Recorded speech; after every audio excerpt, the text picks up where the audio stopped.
शीतल एक गरीब औरत थी। उसके पति का निधन हो चुका था और उसकी कोई भी संतान नहीं थी। वह हमेशा भगवान से शिकायत करती कि भगवान, आपने मुझे एक औलाद तक नहीं दी। मैं अपना सारा जीवन कैसे काटूंगी। पर वो बड़ी दयालु भी थी। आस पड़ोस में किसी भी बच्चे को वो रोता देखती तो उसे उठाकर चुप करा देती। जब भी वो कुछ पैसे जोड़ती तो बच्चों को खाने पीने का सामान लाकर दे देती। आसपास के लोग भी उसके स्वभाव को पसंद करते थे। एक रात कोई शीतल के घर का दरवाजा बहुत तेज तेज बजाता है। कौन है? कौन है बाहर? जल्दी से दरवाजा खोलो बहन, मुझे तुम्हारी मदद की जरूरत है। मेरी मदद करो, जल्दी से दरवाजा खोलो। दरवाजा खोलते हुए, आप कौन हो और इस वक्त यहाँ क्या कर रही हो? मेरा नाम सुभद्रा है। यह तीनों मेरी बेटियां हैं। हमें इस वक्त आपकी मदद की जरूरत है। मुझे बहुत चोटें आई हैं, जिस वजह से मैं बहुत ज्यादा घायल हूँ। आप मुझे अंदर आने दो। उन्हें अंदर बुला लेती है। आप तो सच में बहुत घायल हो। आप बैठो, मैं आप सबके लिए पानी लाती हूँ और हल्दी का लेप भी लाती हूँ आपके जख्मों पर लगाने के लिए। और फिर शीतल सबके लिए पानी लेकर आती है और हल्दी का लेप लगाती है उस औरत के जख्मों पर। आप इतनी बुरी तरह कैसे घायल हो गई? आप कहाँ से आए हो? मैं एक जादूगर की पत्नी हूँ। मैं एक साधारण औरत थी। उसने मुझसे शादी इसलिए करी कि वो एक बेटा चाहता था, लेकिन मेरे को तीनों बेटियां ही हुई और वो मुझे और मेरी बेटियों को मारना चाहता था। हम किसी तरह अपनी जान बचाकर भाग आए। अरे, वह कैसा बाप है, अपनी ही औलाद को मारना चाहता है? बड़ा ही निर्दयी है। देखो तो आपको कितने जख्म दिए हैं। आप अभी आराम करो, हम कल सुबह किसी डॉक्टर को दिखाएंगे। आप एक अच्छी औरत हो, मेरी बात ध्यान से सुनो। मुझे लगता है कि मैं अब जिंदा नहीं रहूंगी। क्या तुम मेरी इन 3 बेटियों को पाल सकती हो? ये आप कैसी बात कर रही हो? आप ठीक हो जाओगी। मैं एक गरीब औरत हूँ और अकेले रहती हूँ। मैं किस तरह आपके बच्चों को पाल सकूंगी? मैं तो खुद ही जैसे तैसे अपना गुजारा करती हूँ। देखो, मुझे पता है कि मैं अब नहीं बच पाऊंगी और मैं तुम पर भरोसा करती हूँ कि तुम मेरी बेटियों को पाल लोगी। मैं तुम्हें बता दूं, मेरी तीनों बेटियां जादुई शक्तियों की धनी हैं। बस आप इनका माँ की तरह ख्याल रखना। अच्छा, आप अब ज्यादा बातें मत करो, थोड़ा आराम करो। क्या पता सुबह तक आप ठीक हो जाओ। मिताली, मानवी और सुप्रिया, तुम तीनों इधर आओ बेटा। आज से ये तुम्हारी माँ है। इनको कभी परेशान मत करना और आपस में एक दूसरे का ख्याल रखना। ऐसा बोलकर सुभद्रा मर जाती है। शीतल अपने ऊपर अचानक आई इस जिम्मेदारी से थोड़ा हैरान होती है, पर जब वो तीनों बच्चों को देखती है तो उसकी ममता जग जाती है और वो सब बच्चों को गले से लगा लेती है। तुम तीनों आज से मेरी बेटियां हो। तुम सब आज के बाद मुझे माँ कहना। और सुबह शीतल के घर में 3 बच्चों को देखकर आस पड़ोस के लोग उससे पूछते हैं कि वो बच्चे कहाँ से आए। अरे शीतल, यह तीनों लड़कियां किसकी हैं? ये मेरी बहन सुभद्रा की बेटियां हैं। वो गुजर गई है तो अब इनको मैं ही पालूंगी। अरे तू तो खुद भी अपना गुजारा ढंग से नहीं कर पाती, इन बच्चियों को क्या खिलाएगी? मैं अब इनके लिए और मेहनत करूंगी। भगवान ने मेरे पास भेजा है तो इनका दाना पानी भी भेजेगा। अरे भाभी, फिर भी इतनी बड़ी जिम्मेदारी आपने अपने सर ले ली। भैया, आप तो ठेकेदार के पास काम करते हो ना? देखो, वहां पर कोई मुझे काम दिला दो। वहां तो आपको काम नहीं मिलेगा, क्योंकि वो आदमियों से ही काम करवाता है। पर उसके घर पर एक नौकरानी की जरूरत है। अगर वहां काम करना चाहो तो मैं बात करूं। ठीक है, आप उनसे ही बात कर लो। उसके बाद शीतल अंदर आकर बच्चों को खाना खिलाती है और बच्चों से पूछती है। तुम तीनों अपना अपना नाम और उम्र बताओ। मेरा नाम मिताली है और मैं 14 साल की हूँ। मेरा नाम मानवी है और मैं 12 साल की हूँ। मेरा नाम सुप्रिया है और मैं 8 साल की हूँ। तुम तीनों के नाम बहुत प्यारे हैं, बिल्कुल तुम्हारी तरह। आज से मैं तुम्हारी माँ हूँ और तुम आज से माँ कहकर बुलाओगी। मैं कुछ काम ढूंढ लूँगी जिससे कि हम सब आराम से रह पाएंगे। तो तुम लोगों को भी मेरे साथ हाथ बटाना होगा। माँ, आप उसकी फिक्र मत करो, हमें सब काम आते हैं। उसके बाद मिताली काम करके दिखाती है। वो कुछ ही सेकंड में सारे घर को ढंग से सजा देती है। एक एक सामान चमक रहा होता है। ये देखकर शीतल दंग रह जाती है। तभी मानवी फटाफट किचन में जाकर खाना बनाती है और शीतल देखती है कि मानवी ने सारा खाना सिर्फ 5 मिनट में ही बना दिया। सुप्रिया सारे आंगन को ठीक करती है और ये देखते ही वो तीनों को बोलती है, अरे, तुम तीनों तो जादू जानती हो। मेरी जादुई 3 बेटियां। पर यह बात किसी बाहर वाले को पता मत लगने देना, वरना सब तुम्हारा फायदा उठाएंगे। माँ, आपको काम पर जाने की कोई जरूरत नहीं है, हम अपने जादू से भी काम कर सकते हैं। तुम्हारी माँ ने तुम्हारे लिए जरूर कुछ सोचा होगा, तभी वो तुम्हें मेरे पास छोड़कर गई है। ये जादू अपने तक सीमित रखो। हम एक नॉर्मल इंसान की तरह जिंदगी जिएंगे। अगले दिन से शीतल ठेकेदार के घर काम करने जाती है, पर ठेकेदार की पत्नी बहुत खड़ूस होती है। मुझे अपने घर का सामान एकदम शीशे की तरह चमकता हुआ मिलना चाहिए। मैं उन लोगों को बिल्कुल पसंद नहीं करती जो काम चोरी करते हैं। टाइम से आना है और टाइम से जाना है। आप बेफिक्र रहें, मैं अपना काम बहुत अच्छे से करूंगी। सब यही बोलते हैं। तुम्हारी जिम्मेदारी मेरे गार्डन की रहेगी। घास में मुझे एक भी पत्तियां पड़ी हुई नहीं मिलनी चाहिए। पौधों में पानी दोगी, सूखे फूलों को हटाओगी। ठीक है मालकिन, मैं कर दूंगी। उसके बाद वो गार्डन की तरफ जाती है और देखकर हैरान हो जाती है। इतना बड़ा गार्डन वो अकेली कैसे साफ करेगी?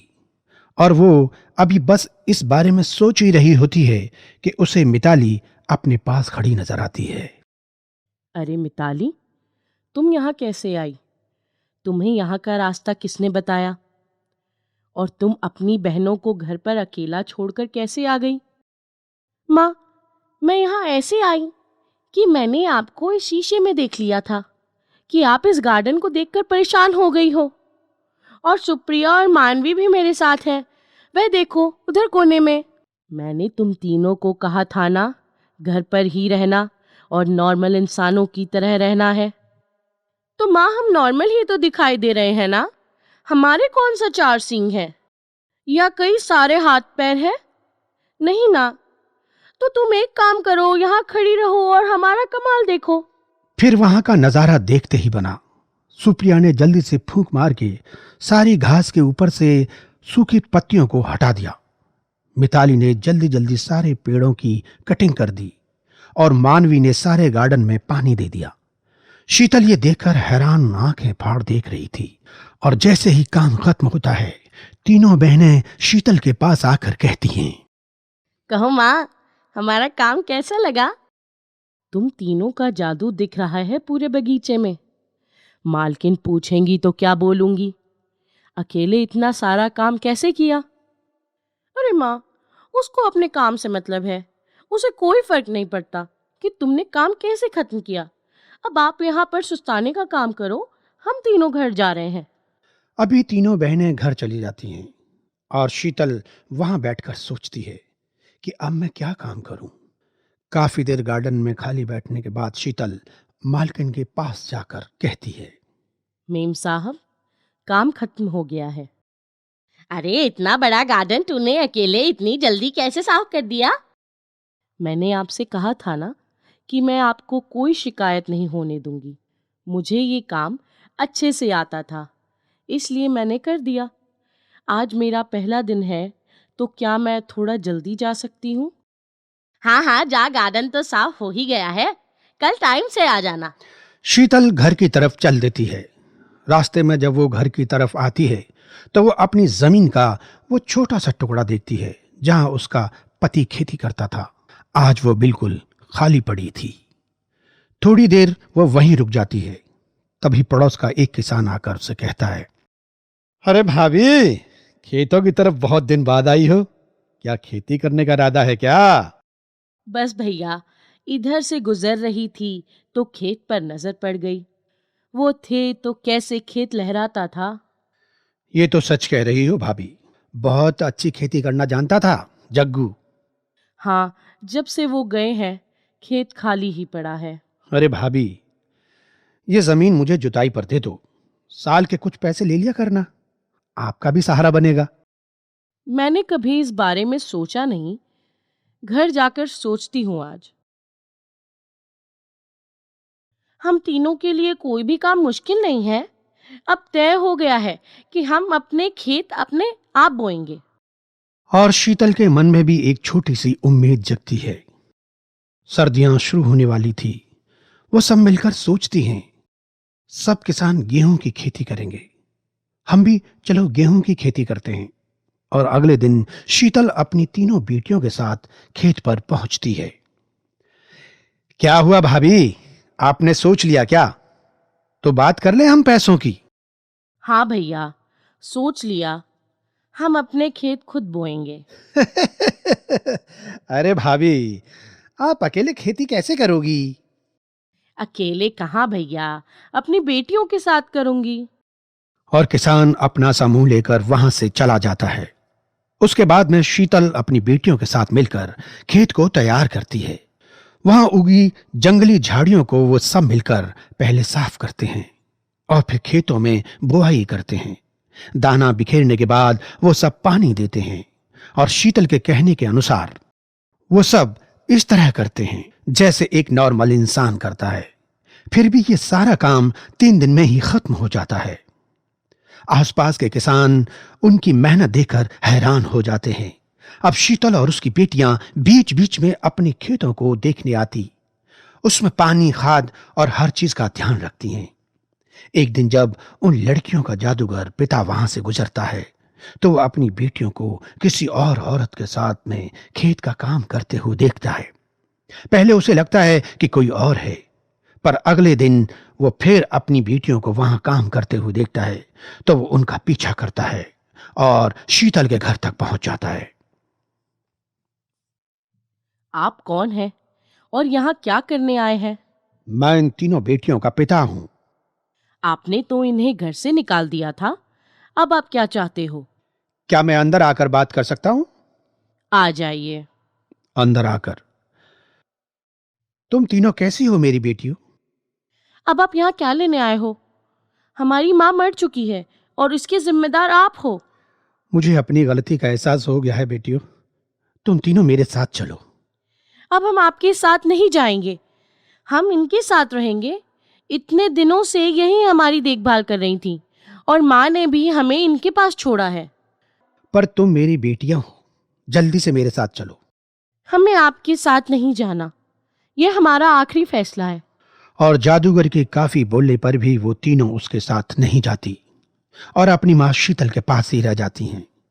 कुछ टाइम बाद उनकी गेहूं की फसल तैयार हो जाती है और वो मां बेटियां मिलकर अपनी गेहूं बाजार में बेचकर अच्छा पैसा कमाते हैं। इसी प्रकार शीतल की तीनों जादुई बेटियां अपनी मां की मदद करती हैं और सब मिलकर एक अच्छा जीवन गुजारते हैं।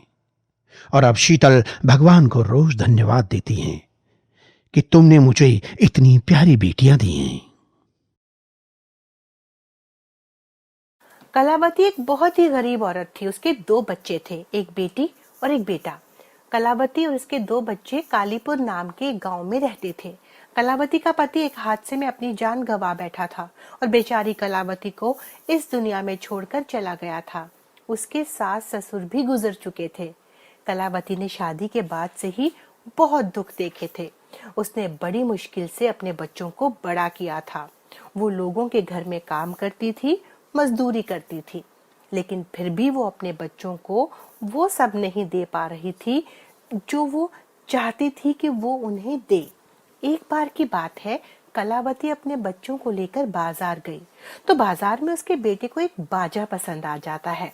वो अपनी माँ से कहता है, माँ मुझे वो बाजा दिला दो ना। देखो ना सब बच्चे ले रहे हैं, मुझे भी दिला दो ना। कलावती दुकान वाले के पास जाती है और कहती है, भैया ये बाजा कितने का है? वो दुकान वाला उसे बाजे की कीमत बताता है, पर कलावती के पास तो इतने पैसे थे ही नहीं। तो वो दुकान वाले को कहती है, ठीक ठीक लगा लो भैया, बच्चा जिद कर रहा है, मेरे पास इतने पैसे नहीं हैं कि इसकी मुंह मांगी कीमत दे सकूं। दुकान वाला गुस्सा हो जाता है और कलावती को डांटने लगता है। चल भाग यहाँ से, ना जाने कहाँ से आ जाते हैं। पैसे नहीं है तो क्या फ्री में दे दूं ये खिलौना तेरे बच्चे को? कलावती के बच्चे ये देख रहे थे। उसकी बेटी जिसका नाम गुड़िया था, वो थोड़ी समझदार थी। वो अपनी माँ से कहती है, मामा चलो यहाँ से, राजू को नहीं चाहिए ये खिलौना। फिर वो दुकान वाले से कहती है, भैया थोड़ा ढंग से तो बात करो मेरी माँ से, अगर पैसे नहीं है तो क्या इस तरह से बात करते हैं? और फिर वो तीनों वहां से चले जाते हैं। रास्ते में उनकी माँ सोचती है, हाय रे मेरी किस्मत, मैं भी कितनी मजबूर हूँ, एक छोटा सा खिलौना भी अपने बच्चों को नहीं दिला सकती। और फिर वो थोड़ी देर बाद अपने घर पहुंच जाते हैं।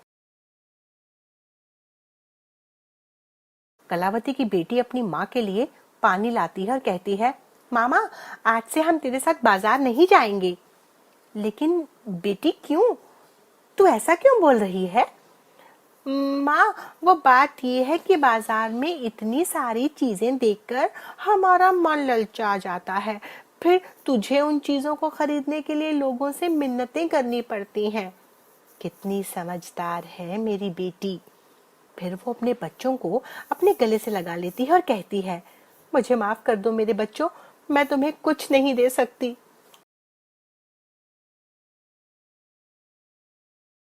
अगले दिन राजू उठता है और अपनी माँ से कहता है, माँ तुम मुझे स्कूल क्यों नहीं भेजती? मेरे सारे दोस्त स्कूल जाते हैं और वो सब मुझे चिढ़ाते हैं। अरे बेटा, तू तो हमारी हालत जानता है, मेरे पास इतने पैसे कहाँ कि मैं तुम लोगों को स्कूल भेज सकूं। और ऐसा कहकर वो अपने काम पर चली जाती है। राजू रोने लगता है और कहने लगता है, मुझे स्कूल जाना है, मुझे स्कूल जाना है। उसकी माँ बाहर जाते जाते ये सब सुन रही थी, पर वो अपने दिल पर पत्थर रखकर काम पर चली जाती है। वो एक घर में काम कर रही थी, तभी उसे ख्याल आता है, आज तो घर पर बच्चों के लिए खाने के लिए कुछ भी नहीं। और फिर वो अपने मालिक से कहती है, साहब थोड़े से पैसे चाहिए, वो घर पर कुछ भी खाने के लिए नहीं है।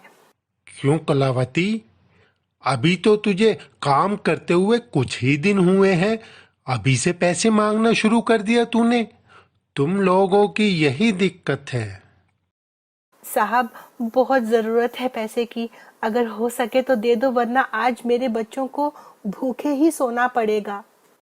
मालिक को दया आ जाती है और वो कलावती को कुछ पैसे दे देते हैं। कलावती, तुम्हारे बच्चे कौन सी क्लास में पढ़ते हैं? साहब हम गरीबों के बच्चे भी क्या स्कूल में पढ़ते हैं, वो तो बेचारे घर पर ही रहकर घर के काम करते हैं अभी। देखो कलावती, अगर तुम चाहती हो कि तुम्हारे बच्चों की भी अच्छे से जिंदगी चले तो तुमको उन्हें पढ़ाना चाहिए। लेकिन साहब मुझ गरीब के पास तो खाने के ही पैसे नहीं हैं, तो मैं उनको पढ़ाऊंगी कैसे? देखो कलावती, मेरा एक दोस्त सरकारी स्कूल में अध्यापक है, वो वहां पर पढ़ाता है, मैं उससे बात कर लूंगा। और सरकारी स्कूल में पढ़ाने के लिए ज्यादा पैसे भी नहीं चाहिए होते। क्या आप सच बोल रहे हैं साहब?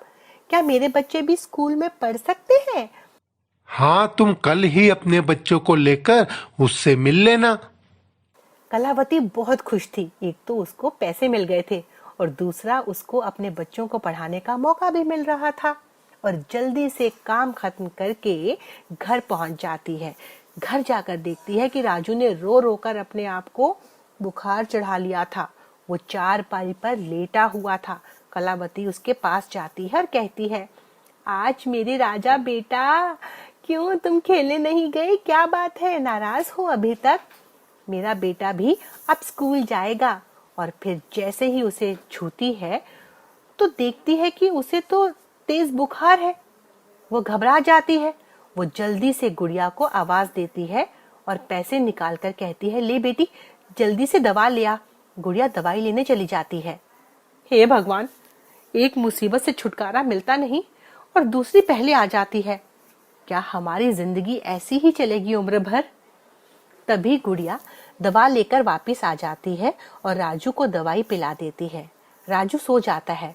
फिर वो थोड़ी देर बाद उठता है तो वो अपनी माँ से कहता है, माँ मुझे बहुत भूख लगी है, कुछ खाने को दे दो।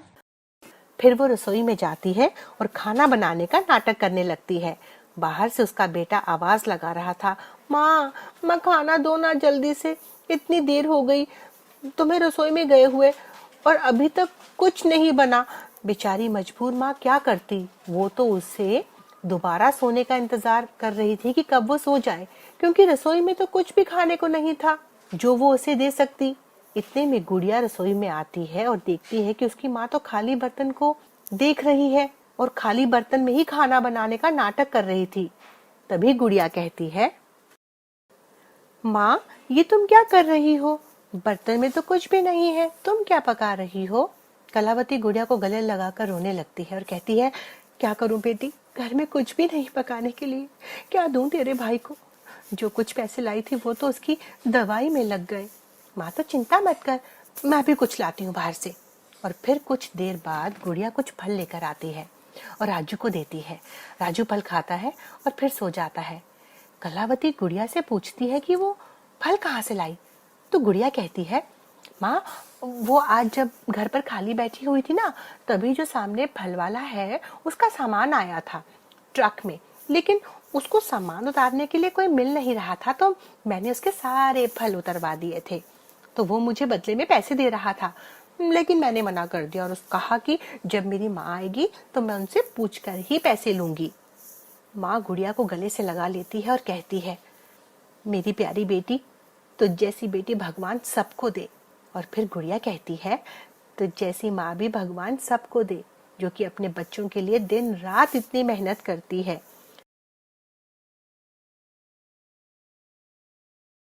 दूसरे दिन सुबह जब कलावती राजू को देखती है तो उसका बुखार उतर चुका था। वो अपने बच्चों को बोलती है, चलो राजू और गुड़िया तुम दोनों तैयार हो जाओ, आज से तुम दोनों स्कूल जाओगे। क्या तुम सच बोल रहे हो माँ? हाँ बेटा, और तेरे साथ साथ तेरी दीदी भी स्कूल जाएगी। फिर कलावती अपने बच्चों को लेकर सरकारी स्कूल में जाकर उन मास्टर जी से मिलती है और फिर कुछ ही दिनों के बाद उसके दोनों बच्चे स्कूल जाने लगते हैं। और यहाँ से कलावती के जीवन में एक नया मोड़ आता है। अब राजू और गुड़िया दोनों स्कूल जाने लगे थे और भगवान के आशीर्वाद से दोनों ही बच्चे पढ़ाई में अच्छे निकल गए, जिस वजह से उनको स्कूल में मुफ्त में शिक्षा मिल रही थी और कुछ सरकारी स्कीमों के तहत उनको स्कूल से कुछ पैसा भी मिलने लगा।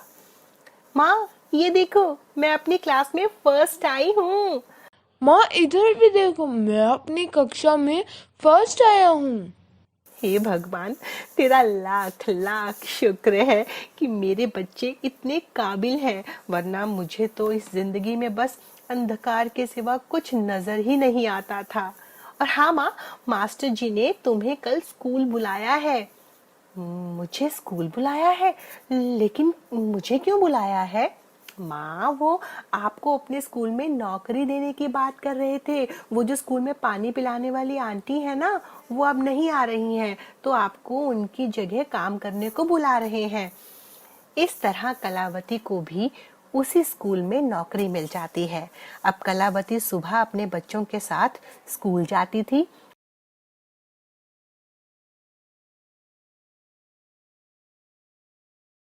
और फिर दोपहर को उनके साथ ही स्कूल से वापस घर आ जाती थी। इस तरह एक मजबूर माँ अपने बच्चों के साथ खुशी खुशी रहने लगी थी। अब उनको खाने के लिए भी इधर उधर नहीं भटकना पड़ता था। स्कूल की तनख्वाह से ही उनका जीवन अच्छे से